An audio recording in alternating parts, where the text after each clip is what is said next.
Oh, did we? Hello, everybody. We are live here today with Dr. Beckman and Darla Smith, and we are talking about growth factors. So we all know there's a lot of hype around growth factors these days in skincare, but are they worth the money? Is it worth it? I don't know. There is a reason that Theraderm has chosen not to rely on growth factors, and Dr. Beckman and Darla are here to talk to us about that today. So let me introduce Dr. Beckman and Darla for those of you who may be new and not familiar with them. Dr. Beckman is the founder and CEO of Theraderm Clinical Skincare. He's a board certified plastic and reconstructive surgeon, and he was recently appointed as a clinical associate professor for the School of Dermatology at the University of Arkansas Medical Sciences. So he's got a lot of initials and a lot of experience behind his name. So we're happy to have him talk to us today. And also we have Darla. A lot of you have probably heard her name if you are a wholesale account or an esthetician or something like that, but she is our general manager, leads the whole company. She also manages the territory. She manages all of our estheticians, and she manages our UK accounts. So she kind of has a lot on her plate. But she speaks with estheticians and skincare practitioners on a daily basis. So her knowledge of real life situations is just, it's huge. So she's a really great asset for us to have as well. So, all right, we are going to go ahead and get started with our webinar. Let me pull the slides up here real quick. And we'll let Dr. Beckman get started. They're going the wrong way. Oh my gosh, like really the wrong way. All right, there, yay, we're at the beginning. All right. Hey. Take it from here. Well, growth factors, it's kind of a everyday word in the clinic world today. They weren't even discovered until 1986. So in 1986, I'd been out of medical school 20-something years, and obviously if they didn't know about them when I was in medical school or residency, there wasn't a whole lot written about them. But that's not to say that people didn't know that you could do certain things that would enhance healing or growth, and you could do certain things that would interfere with or impede growth. And as the sciences got better, and as the electron microscope studies and the ways to measure actual concentrations of different things inside individual cells became, there was a group of compounds called cytokines, and the cyto obviously refers to cells. Cytokines are really just signaling molecules, and growth factors are cytokines. Not all cytokines are growth factors, but growth factors are cytokines, and they're very selective. So, in other words, there are plant growth factors that work in the plant world, and they're very inexpensive. You can put them in a skincare product, and you're not going to see much effect at all from a product that has plant growth factors in it. On the other hand, growth factors applied topically are relatively large molecules, and a small amount that absorbs into the skin gets down to the deeper layers, to the living cells, both in the dermis and the epidermis. The fibroblasts are down in the dermal layer, and that's the cell that produces collagen. And in the epidermis, you have the melanocytes and the epidermal base cells. So we want to repair, restore, and grow all of the cells with balance. In other words, we want skin to be like it was when we were teenagers or even earlier, before sun damage and those things happened. But those plant growth factors, some of those have minimal, like a 1% activity in animal cells compared to the 100% activity they would have in plant cells. So I'm not saying that you can't get some effect from plant growth cells, but you're going to still look pretty worn out if that's all you use to refurbish your skin. And it's because of the absorption levels as well as the activity capability of plant growth factors. On the other hand, human growth factors or mammalian growth factors are designed to work their way around the body very well. The growth factors that we hear most commonly about that are not synthetic, in other words, not computer generated molecules. The only way to get true human growth factors is through cell cultures. And Dr. Fitzhugh, when he was developing the product known as TNS that Skin Medica kind of bases their whole science on, developed the TNS serum, if you will, containing growth factors that came from cultures of human cells. And those cultures of human cells, as you might expect, if you had human tissue from a cell culture, almost always it'll have some kind of odor to it. And that's one of the downsides to that particular product, is that it is from human growth factor cultures. It's from the culture medium, from the soil that the plant's grown in, so to speak. In other words, cells are cultured, and it's not the skin cells, but it's the growth factors that accumulate down in that culture medium that are harvested and put into a serum and put into a product and go into a brand, whatever it might be. On the other hand, most growth factors, well, all growth factors act as simple light switches. In other words, a light switch can turn a light on, it can turn a light off. It can't necessarily, and I'm talking about wall switches, when you walk in a room and turn on the overhead light, if it doesn't, original light switches were just on and off. They didn't have dimmer control and that sort of thing. So you flip the switch and the light comes on. You can't look at the light. Probably with today's technology, you could say, make yourself brighter and it'll get brighter, but growth factors can't do that. They simply start a chemical reaction or start a reaction in a cell through a cell signaling process. The growth factor attaches to the cell wall, and that starts a communication, a chemical communication through proteins, actually, and that can't speed up or slow down based on the growth factor. I mean, it depends on a number of things, whether the cells are healthy cells and so on and so forth. But when the switch is turned off, there's still some growth going on from other growth factors interacting. In other words, there's not just one growth factor. There's probably hundreds, if not thousands, of variations of growth factors that are all specific for certain cells to create a certain aspect in that cell. What we're interested in from a skin standpoint, from an aesthetic standpoint, is skin cells and collagen and elastic fiber. Now, collagen is the strength. That's what gives leather the ability to be on a shoe sole and not wear out for several hundred trips around the sidewalk.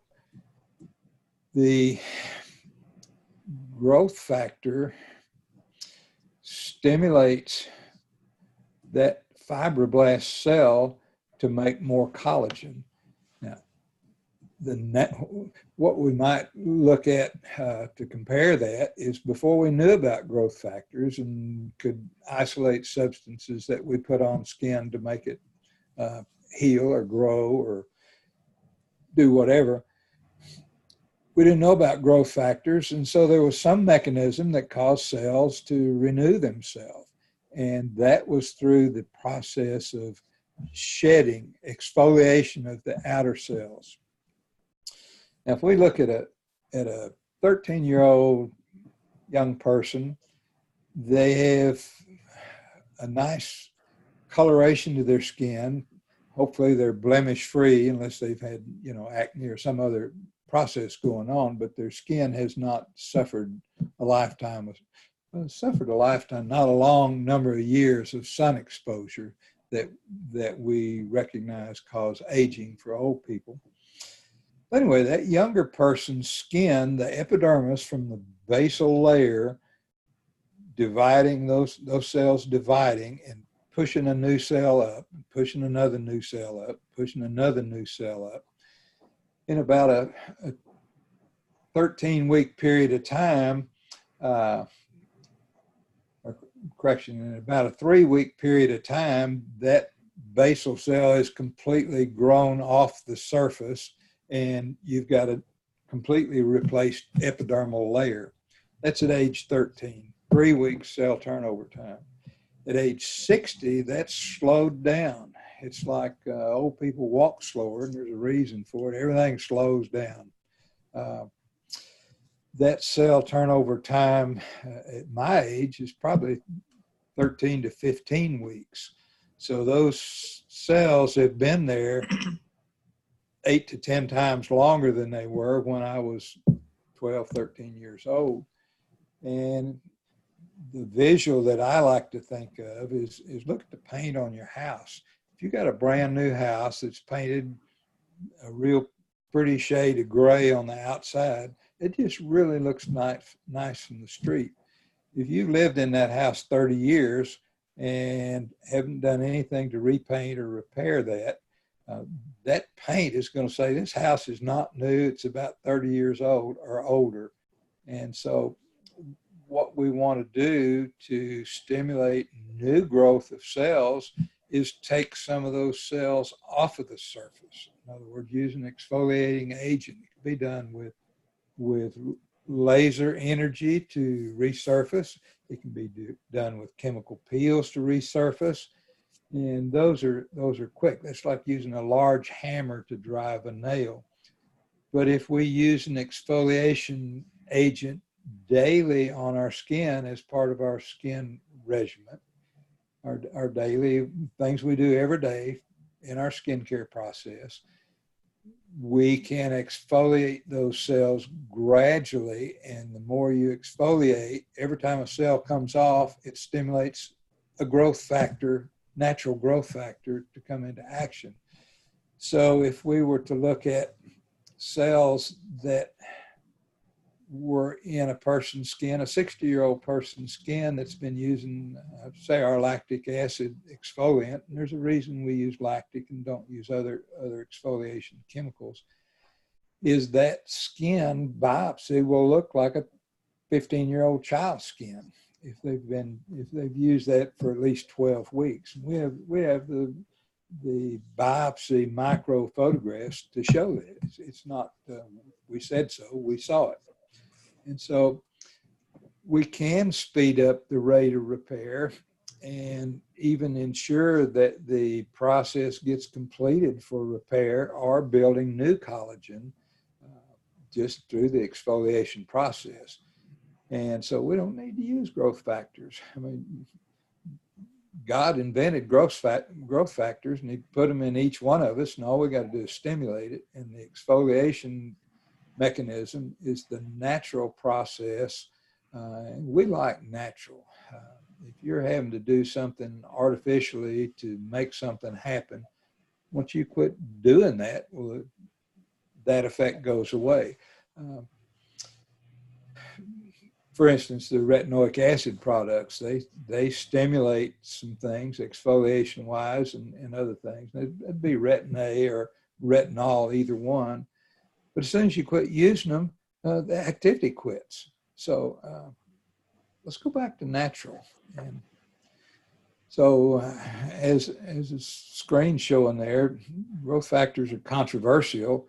They're not really controversial if you understand what they can do and what they can't do. And making a really high-priced artificial product that's not going to deliver fuels that controversy.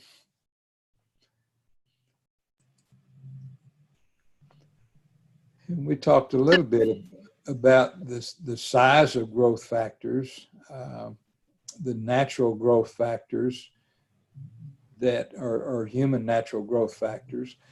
Can't all get through the outer skin layers.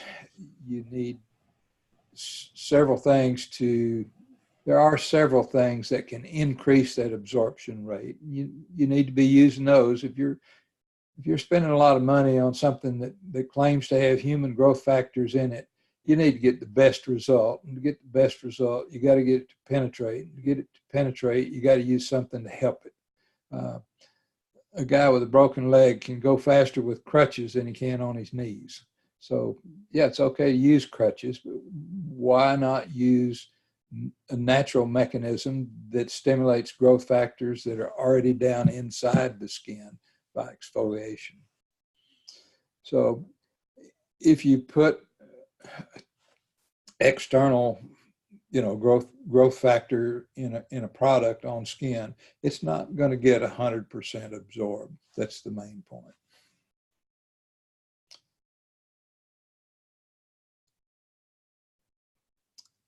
Plus, we talk about, why do we have refrigeration? And we refrigerate things to keep them from decomposing. And there are certain things that will decompose growth factors, and an acid environment increases that. It breaks down those growth factor molecules somewhat. So it is difficult to get the full benefit of growth factors if you're using an alpha hydroxy acid or a vitamin C product. And I say vitamin C, it's not an alpha hydroxy acid. Vitamin C is great for building new collagen, but the only vitamin C formulations that have any activity on rebuilding skin are in a very acidic concentration and a very high acid concentration of that vitamin C. So if you're putting something on that's preventing the growth factors from working, it's like pulling on both the reins of a horse. The horse is going to stop. It's not going to turn right or left or speed up. So we want to maximize the effect of products we use. So let's don't use acidic environments.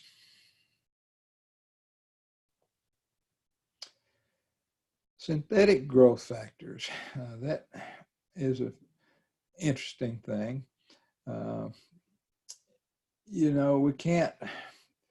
We can't make a corn seed. In other words, you have to get corn seed from corn to get the maximum effect that you want. If you want to grow a crop of corn and make a living doing it, you're going to have to get some natural corn seed. Synthetic growth factors may have some specific action that's related to increasing growth, but it's not going to be natural, full speed, full dimension growth. And that's because it can't bind with the effective signaling mechanisms with human cells. So it's like, there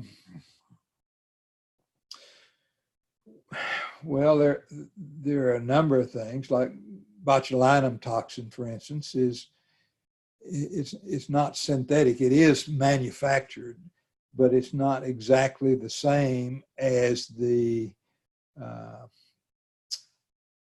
stimulation that happens in human cells, and it's not completely the same mechanism. It has some of the action of things that decrease the elastic effect in our skin, So it relaxes muscles, relaxes the effect, and wrinkles aren't there for a while, but it's gone after 3 or 4 months. So things that are synthetic don't have lasting value. They're single dimensional, and most of the time they can't bind with the most effective signaling mechanism in our human system.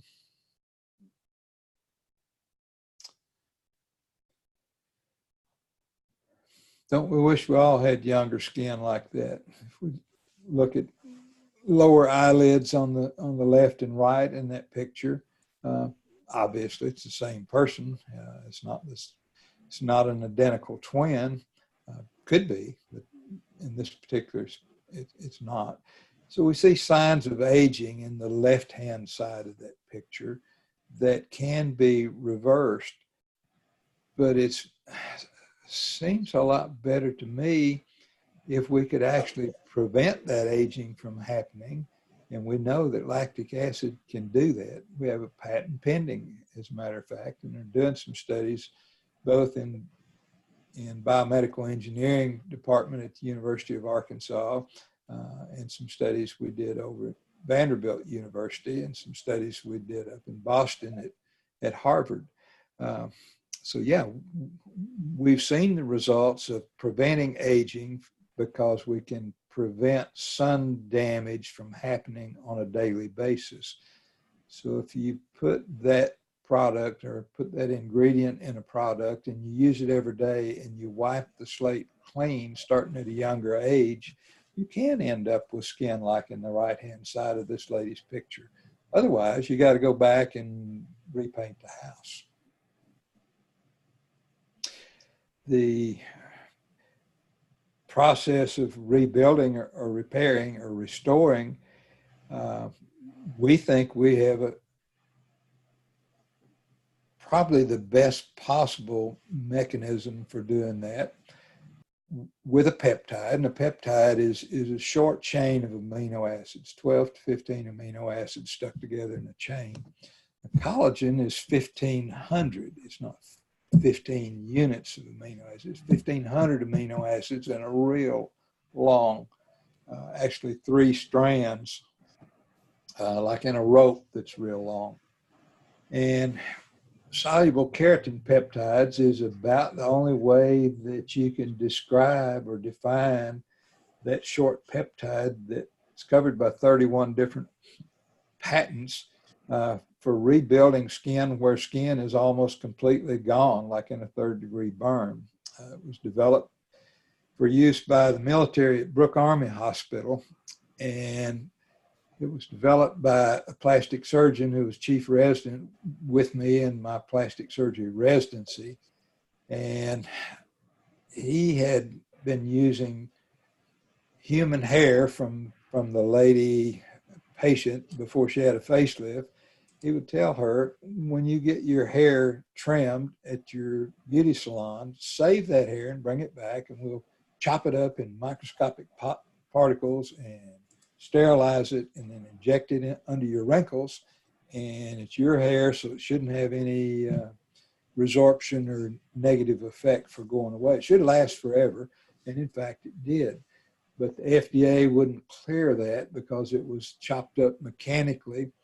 So Dr. Smith, being a pretty bright young lad, decided, well, chemically, let's use acid and we'll split that into short amino acid chains of 10 to 12 units, and then we'll neutralize it again, and we'll have the short particles, and we'll sterilize them, and we can put that in human tissue, and we can see cell growth stimulated 10 times faster than a growth factor would do.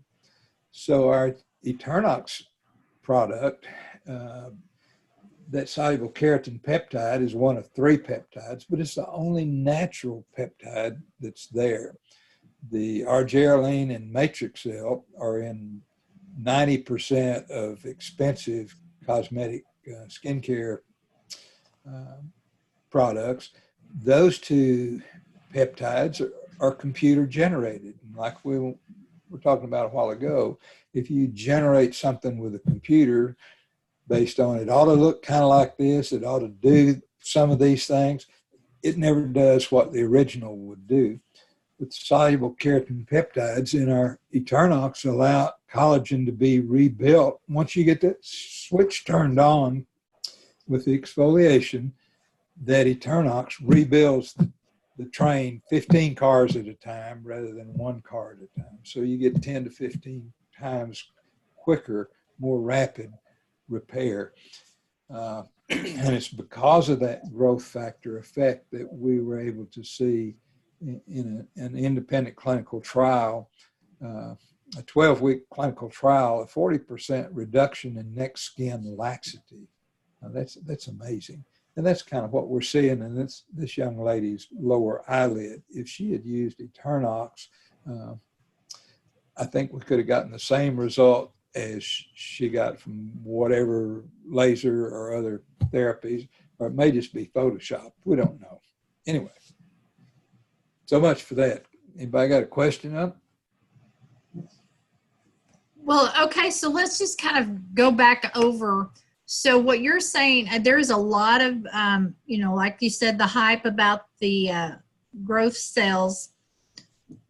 So if we just exfoliate and do you think an average of exfoliation, with the fruit acid, using it daily, twice a day, and our new peel, what will get those same exfoliations going on our skin that we need to, so when we use the Eternox and the peptides to do the collagen, what would be a good routine for a person like my age to keep from going from the hype of the stem cells? Do you understand what I'm saying? I'm not totally sure I understand your question, but we have perfected a system through my patients and my training and education as a major in biochemistry and understanding how skin works. We have narrowed it down to using 4 things that each have an independent action that add to the action of each of the other 3. So you got to have clean skin for anything to absorb into the skin, product-wise, ingredient-wise. And so we developed the finest cleanser with most gentle but the maximum cleansing effect as the first step in that product, or in that daily system of products. Then secondly, our fruit acid is that lactic acid, 10%, high concentration, low pH. So it's forcing energy that comes in from sunlight or a thermal burn or a chemical burn. Chemical peels are actually a burn to the skin from chemicals. Anyway, you put fruit acid on every day, twice a day in the Theraderm system, you're reversing the inflammatory effect from sunlight that came in that day.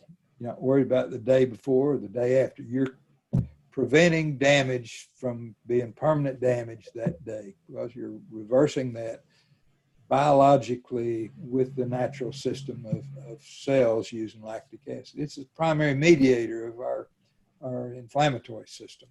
So that second stage is preventing further damage. Then the third product in that would be our OPC, oligomeric proanthocyanidins, are 20 times more effective than vitamin C as a free radical scavenger. So it's also helping to trap those free radicals and put them in a jail cell where they can't do any harm, at the same time replacing some of the things. For instance, it facilitates restoring vitamin C so it can get out there and make more collagen, or any of the other things that vitamin C does.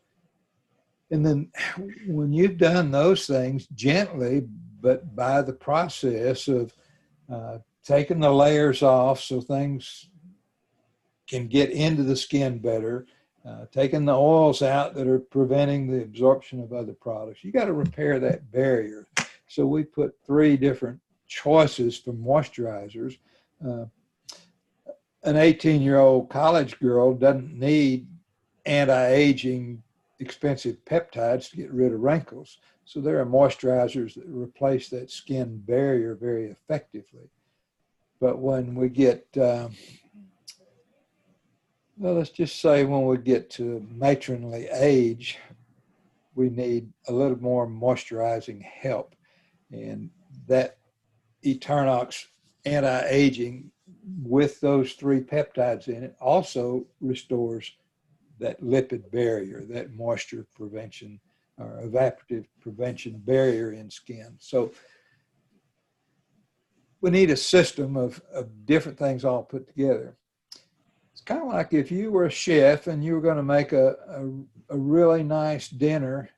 You don't have your main meat dish and your salad and your dessert all on the same plate. They're in different portions. So there's a reason for that. Okay. All right. I hope everybody is kind of a little bit more understanding about the exfoliation and the fruit acid and the peptides, and that you really don't need to invest in, you know, the stem cells.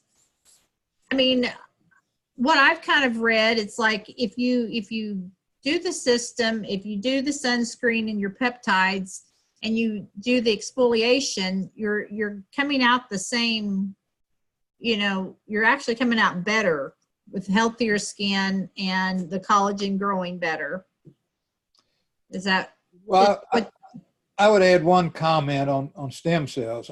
I didn't mean to say at any time that they were necessarily bad. As far as topically in the skin itself, we can get good results without external stem cells. On the other hand, fat cells that are harvested by, you know, liposuction or other techniques have a very good source of what we call pluripotential stem cells. In other words, if you put those harvested cells in a place where there has been a scar or a loss of muscle or something missing, those fat cells have the ability with the stem cells within those fat cells to take on the characteristics of a muscle or a tendon or other things. So there's a great need and use for stem cells, but it ain't in topical skincare. So a question that's was asked, if they were doing a procedure and let's say they had a mask that said that they had grow stem cells in, and they just leave the mask on for like 5 minutes, is it really going to have time to do anything? I mean, or is that kind of a hype too? It's just. Well, I wouldn't pay money if they're giving it away. I'd do it every day. Growth factors. Growth occurs over a period of time. Right. You can't take a newborn baby and buy his kindergarten clothes the next week. You got a lot of different shoe sizes between birth and kindergarten.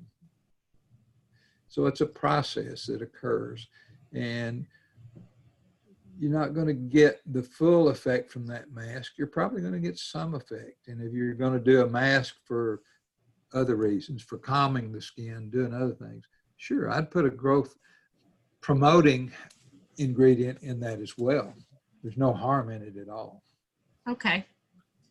All right. I think that wraps us up for this week. Just if you have any questions after this, email me and I will get with Dr. Beckman and we'll get those answered.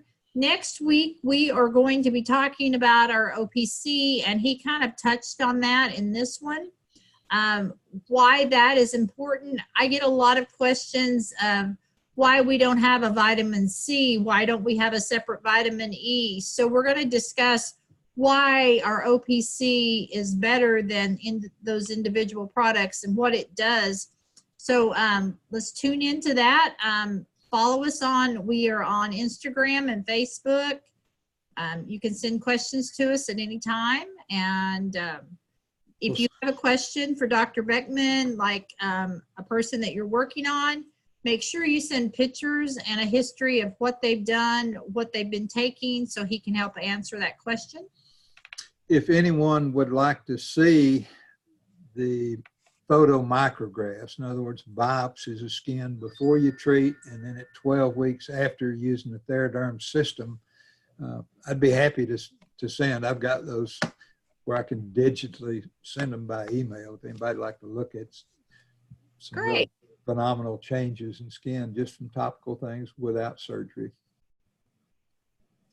All right. Well, we appreciate everyone joining, and we will see you next week. Thanks. Bye-bye. Bye.